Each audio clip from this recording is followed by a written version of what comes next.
ఈ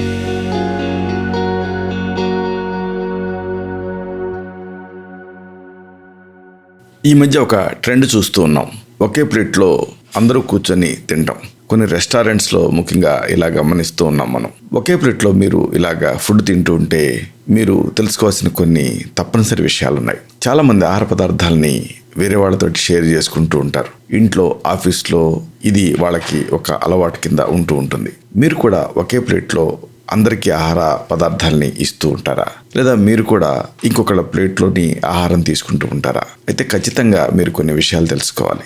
ఎవరి ప్లేట్లో ఆహారాన్ని వాళ్లే తినాలి. చాలామంది సామాజిక బంధం పెరుగుతుందని ఇంకొకరి ఆహార పదార్థాలని వాళ్ళ ప్లేట్లో నుంచి తీసుకుంటూ ఉంటారు. అలాగే వీళ్ళ ప్లేట్లో వాటిని ఇతరులకు పెడుతూ ఉంటారు. దీంతో సాన్నిహిత్య భావం పెరిగే మాట నిజం, కానీ ఇన్ఫెక్షన్స్ వ్యాపించే అవకాశం కూడా అంతే నిజం. ఫ్లూ, జలుబు, జీర్ణ సంబంధిత సమస్యలు, అంటువ్యాధులు ఇలాంటివి ప్రబలేటటువంటి అవకాశం ఉంటుంది. ఇలా ఒకరి ప్లేట్లో నుంచి ఇంకొకళ్ళు తినటం వల్ల ఆహారం కలుషితం అయ్యే ప్రమాదం ఉంటుంది. అందరూ చేతులతోటి ఆహార పాత్రలను తాకినప్పుడు తినే ఆహార పదార్థాల ద్వారా బ్యాక్టీరియా, వైరస్ లాంటివి ఆహారంలోకి ప్రవేశించి ఇబ్బందులకు గురి చేస్తాయి. పైగా ఈ రకంగా తింటే అతిగా తినేస్తుంటారు కూడా.